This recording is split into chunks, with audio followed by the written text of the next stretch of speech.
Greetings, ladies and gentlemen, and welcome to this latest edition of Tales from Outer Space. I hope you enjoy. Tuatha Dé Danann, written by Old Phil. Major Henry looked at his terrified crew on the Danube and told them all quite forcibly to be quiet as he made what he hoped wouldn't be his final transmission. NASA Control, repeating situation, this is the Danube. A small asteroid has damaged the ship. We are venting atmosphere and have less than half an hour of oxygen remaining. This transmission will not reach you until we are dead. The crew and I have decided to attempt to use the engine from the experimental FTL probe to try and warp back to Earth. Engineer Yates believes there is a chance the probe's engine can get the ship close enough that the ISS could reach us in time to effect a spacewalk rescue. If the warp attempt is successful, we will be radioing the ISS directly soon, before this transmission reaches you. On behalf of the crew, please tell our families that we love them. Engaging warp probe engine in 1 minute. Ending transmission. Henry turned to the scared crew and nodded. All right, let's go home. Fire up the engine, Yates. The engineer's eyes looked wild and scared as he finished the last check on the calculations at work and hit the button to fire up the FTL engine. It hadn't ever been tested properly. This mission's whole purpose was to fly out of Earth's gravitational influence and see if NASA's theoretical FTL engine could warp the released probe to Mars in what should be effectively instantaneous travel.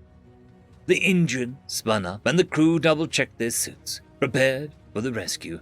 The countdown hit 0 and the crew braced. There was a flash, and then a moment of darkness. Captain, we are ready to begin the next attempt, the young scientist stated. The captain, bored of the constant failures and not expecting much difference this time, grunted his acknowledgement as the young scientist engaged a program to project the space-time distortion. There was a bright flash off the bow of the large research vessel, and there it was, the Danube, in one piece, still wildly venting atmosphere. They stared at the ship, now floating beside the vessel in shock. Then everyone stood up at once and started cheering. Captain! We got them! Scans show they are alive! The captain shut his mouth slowly, awestruck by the momentous occasion, and recovered his composure. Get that ship to the bay now. We have guests to greet. Medical and security teams, you're with me.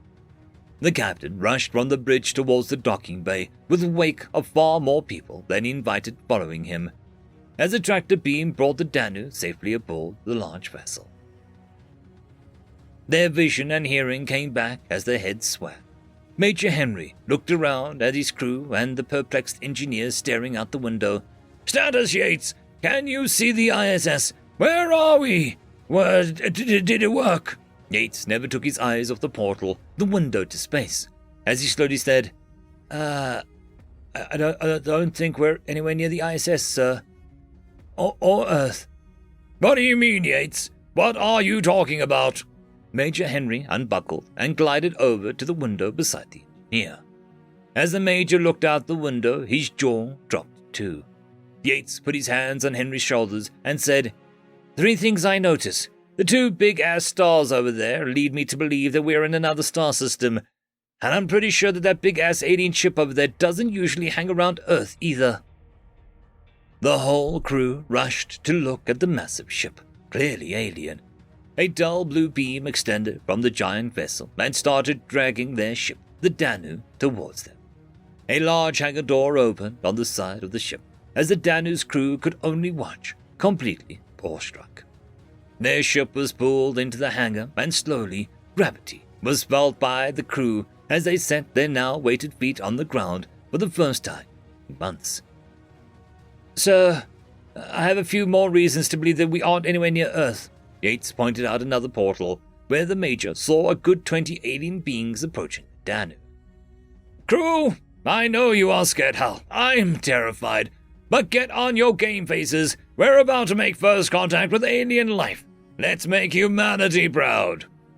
Henry opened the hatch and got a good look at the other beings. They were surprisingly human-like, but certainly alien, with extra-large eyes, ears, and head. Their limbs were longer and stronger looking, a little out of proportion, but they were all smiling in a very friendly way. Henry waved and slid out of the hatch, hoping that they were indeed friendly. The hatch to the Danu opened as the captain and his crew waited anxiously to greet the humans. The first human looked out, smiled, waved, and slid through the hatch to stand on the deck of the bay, and spoke. "Hello! We are humans from the planet Earth. We are explorers seeking only peace and knowledge."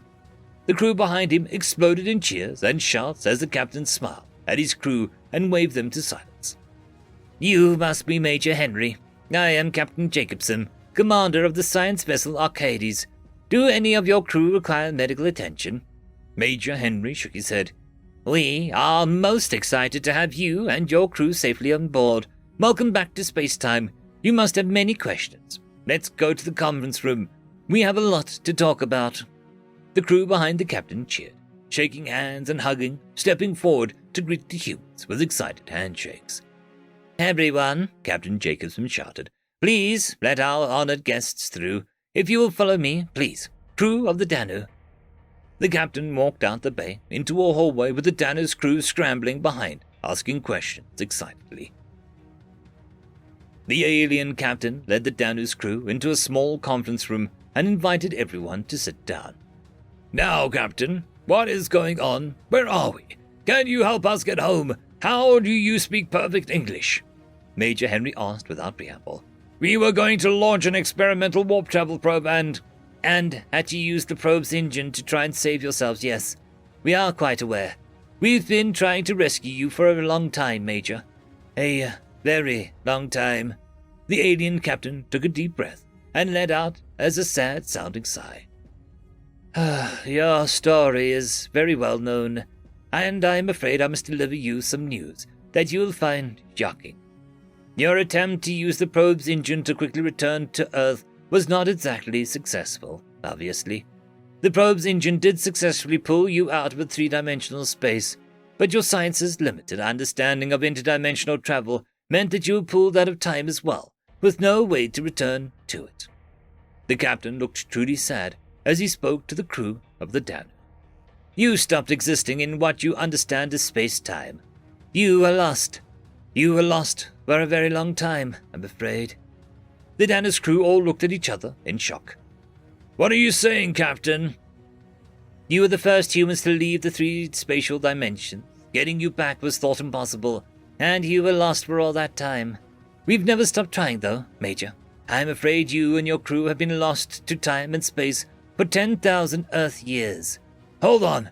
Are you telling us that everything we know, everyone we know are gone?" "Yes. My most sincere condolences and apologies. The technology to rescue you just simply didn't exist until now. We're all still quite surprised that it even worked, rescuing you." The alien captain waited in silence while the Danu's crew processed this. There was a long silence, lots of tears, and the Danu's crew realized their friends and family, everything they knew, died many millennia ago. The silence was broken by the Major. "Who are you aliens? Friend to us humans, are you taking us to them?" The alien captain looked sadly again as the Danu's crew. "There haven't been any of what you'd call humans for nearly 8,000 years, Major. Your race died out. You are the only humans in the universe, and you are our race's ancestors. 9,000 years ago, humans began to edit their DNA as they expanded into the universe. After the invention of the interdimensional drive your ship helped to pioneer, they edited their DNA to force evolve themselves to survive on the planets and moons they colonize, and those colonizers ceased to be compatible with human DNA after only a few dozen generations. The subhuman races that now populate the universe are not even compatible with each other. We are as alien to each other as we are to you. We've never met any life form that didn't originate from Earth yet, but space is a very large place. My people and everyone on the ship live on our home planet Earth, and we are the closest to still being human-like. Even the humans on Earth chose to edit DNA to evolve. We made ourselves smarter, faster, stronger. Eventually, the original human race of Homo sapiens simply ceased to exist anymore. And I'm afraid due to our terraforming, Earth is no longer very habitable to your kind. So there's really no much reason to go back there. You wouldn't recognize it anyway. The Danu's crew sat in silence for a few minutes before Henry said, Can you give me and my crew a few moments alone? The not-so-alien after all captain nodded and paused at the door before leaving to say, If you need anything, just call out. Know that you are heroes of legend to us, the pioneers of interdimensional travel. All this is thanks to you. You will be very welcome in the universal community. We also have many questions for you about ancient Earth. Crew, look, our mission failed. We have nothing and no one to go back to. We can probably live out our lives on the vessels like this. Do the talk show circuits or whatever if they still have those. The crew all just stared at their hands as Henry spoke. This is all my fault. So sorry. Yates started crying. If I hadn't done the stupid fecking idea and fecked it all up, me, my wife, everyone. Major Henry stood up angrily. You saved the lives of me and my crew, Yates. Don't you dare say anything like that again. You're a goddamn fecking hero in my book. Look, our mission is gone. But since I guess we're completely in charge of NASA now, being the last ones left, we can just make our own damn secondary mission. There's nothing holding us here. I say, we keep exploring. Captain Jacobson brought the chief engineer with him, per the request of the human crew, back into the conference room and greeted the humans with a smile. The word is out that your crew have been rescued. The entire universe is excited to see and meet real humans and the heroes of... The Major cut him off. We need you to help us fix our ship. We want to go back. Major, I understand your crew is upset, but you can't go back. Time is not something you can travel. You can only step outside of relative time for a while to effectively go forward.